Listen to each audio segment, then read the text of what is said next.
So we're talking about rebranding, an experimental rebranding that you are undergoing. Yeah, with my photography. You're becoming a new person. In a way. Online. Sort of. Yeah.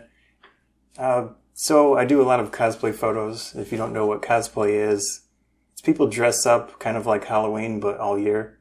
And a lot of it's anime, which is Japanese animation, and video games, science fiction, comic books, anything like that.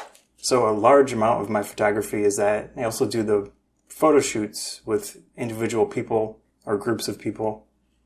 And those are very involved. And I started in 2003 and kind of went with just basically taking photos at conventions, impromptu stuff, really on the minute type of thing. And those photos you don't really care too much about. They're super basic. They're pretty much anyone can take a photo like that. And I've been consistently doing that even with the private photo shoots. So I would edit a large number of those and give them to the cosplayer privately, and then they would potentially post some of them in the future, which they do, but not nearly as much effort as I put into it really gets out there. Mm-hmm. And then the photos themselves they can be so much better if I were to spend more time on them. So that's what I did. Basically, I rebranded that type of photography, the cosplay specifically. But you started doing this though before any of the big social platforms were even really popular, right? 2003. Yeah. Yeah. So, basically I have a YouTube, it's called Photography Bonsai, and I also had a Facebook page. The Facebook page has 800 something likes, which compared to the other cosplay photographers is not that much, but it's decent. So I basically, to do the rebranding, I switched to that first, to the Cosplay Bonsai instead of Photography Bonsai.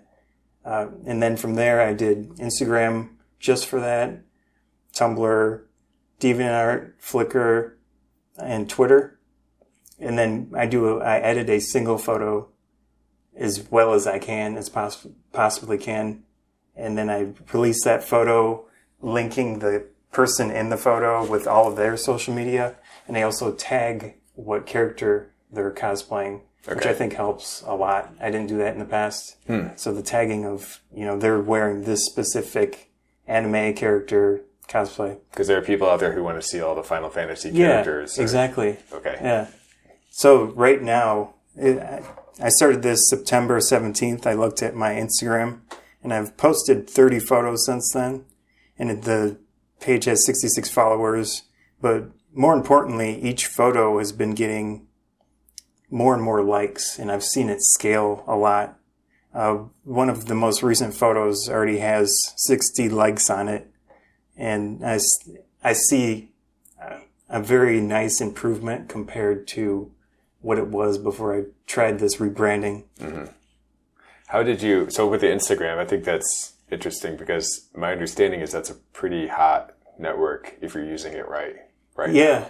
I've noticed with Instagram, although they are owned by Facebook now, there's a lot more organic reach.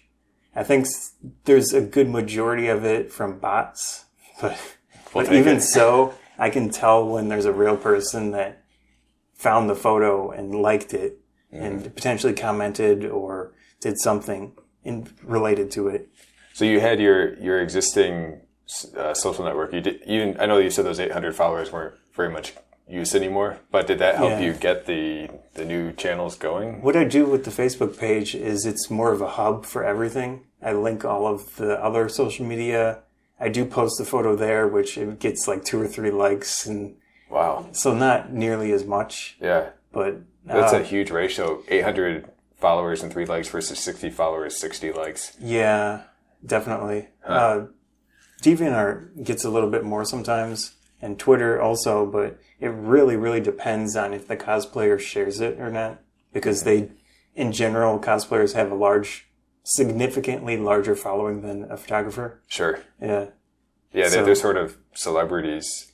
Pretty much. In a way. Yeah. Yeah. Even the smaller time, quote unquote, cosplayers have, 10, 20,000 followers. Well, I believe it. I mean, I can't say I follow any particular cosplayers, but I've been to conventions and seeing how some people are just so much better than others at doing their costumes. Yeah. That I would want to know what else they're doing and see the next thing. Yeah. But do you have, so it sounds like, so it makes sense. So you do the single photo to Right. maximize the chance that the cosplayer who is more popular than you will share that one photo. Well, most of the cosplayers I know personally, so they do it regardless. Oh, that helps. Okay. Yeah. Really putting all of that editing in is, I'm trying to move more towards the artistic side than rather the quantity. I don't know. It's kind of an honorable thing because I thought, I really need to get them more photos because their preferences are different than mine and they might like this other photo that could potentially just sit, in storage forever and no one will see it except me, type of thing. But this way I can really put a lot more into it. And I think it's showing in the response so far. Yeah, because I remember, we've known each other for a while, and I remember some of your old marketing efforts, and it kind of reminded me of people who do like wedding photos, where they do like the photo booth, where they take a lot of photos and they publish a bunch, and then they hope that people will go check them out afterwards. And yeah, I had done that in the past with the Facebook page, which I still do. I don't go to conventions too much lately, but what I would do is they're called hallway photos of cosplayers. You just ask, hey, can I take your photo, and take a snapshot, basically. Put it on Facebook, and then hope that they tag themselves in it or someone tags them, which gets that reach. I don't think it works as nearly as well as it did in the past, but I used to do that. Okay. But do you feel like you're catching up to what other people were doing? Like you were trying this totally different way for a while? Or? Yeah, what I'm doing now is really similar to some of the other photographers that they've been doing it for quite a while. I know one guy that probably spends hours or days on a single photo. Wow. Yeah, it's, my last few have been 2 or 3 hours, which in editing time is not huge, but it's still a decent amount of effort. Do you find, I guess we're going more into how you take photography than the social media strictly, but knowing that you have this different promotion strategy, do you take photos differently when you actually are doing the sessions? Not so far. Okay. Yeah. So you still have to sort through quite a few. My way of doing photography is the same as just the editing side. And editing is very important.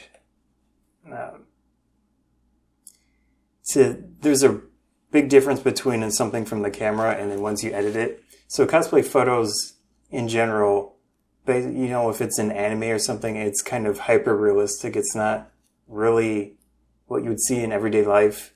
You have these bright costumes, or you've got really serious, hardcore costumes. And then you try to incorporate that style into your photos. It's a little different than regular stuff like a wedding photo. Sure. Where you're just trying to make the bride look good. And, create memories. Right.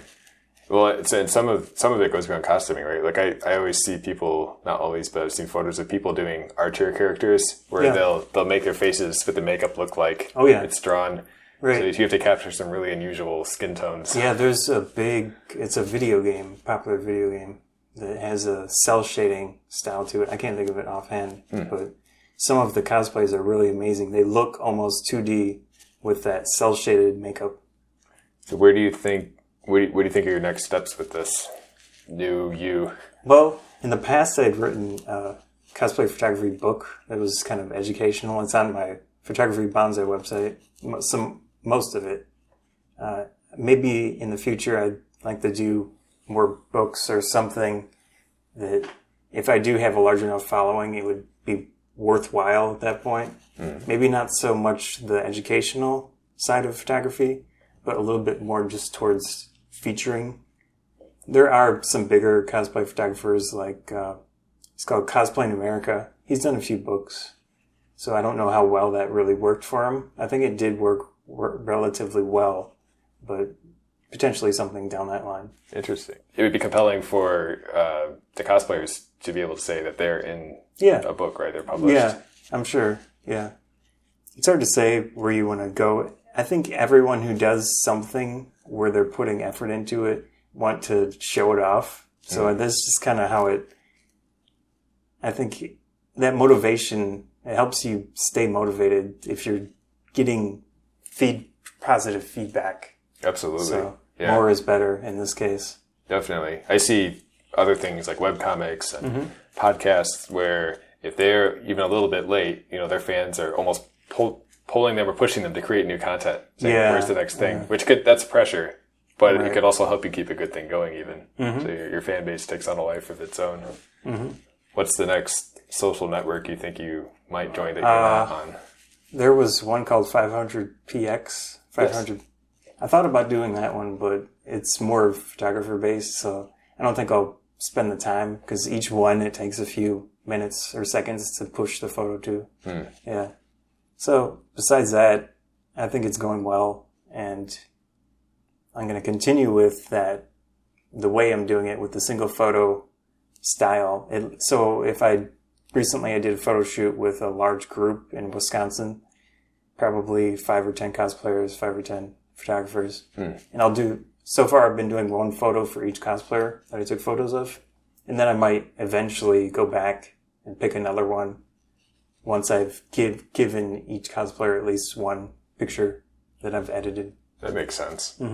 Do you do something I've seen with indie games and some like videos or photos shoots? Do you ever put out teaser photos or previews, like here's what's coming, like a hint, or you just wait till you get it published? I did that with the Photography Bonsai Facebook page, but they had a nice response to it, but it doesn't do anything really. Okay. I don't know. Maybe it's only something that works once you get that rabid fan base. So what I'm trying to do with these is create an aesthetic with it. I'm going to keep things consistent. That's the biggest thing that I'm trying to do is consistent quality and consistent art, not just throwing stuff out there. You throw a junky photo in a group of great photos, it kind of lowers the bar of everything inside. Absolutely. It makes it look like a grab bag when even if it's carefully selected. So inside those social media, I don't want to put anything but those photos. Now, Instagram itself has whatever feature where you can push something and it gets deleted in 24 hours. I don't know what it's called. Similar to Snapchat. Yeah. Basically, it's Instagram's Snapchat feature. Instagram stories. Stories, right? Yes, that's right. So I thought about doing that if I was on location, which I haven't yet. So I might do that in the future, but I want to keep the posts themselves very specific, high quality, the same look type of thing. Okay. To keep up that quality level. That sounds good. Yeah, and probably I expect you'd see the quality level increase over time. Just because that becomes the new normal, and then you'll be pushing yourself, which is good for you, which is good for your subjects and your audience. Well, the new you sounds like it's going well so far. Yeah, it's fun too. Successful experiment. Yeah, a lot more fun.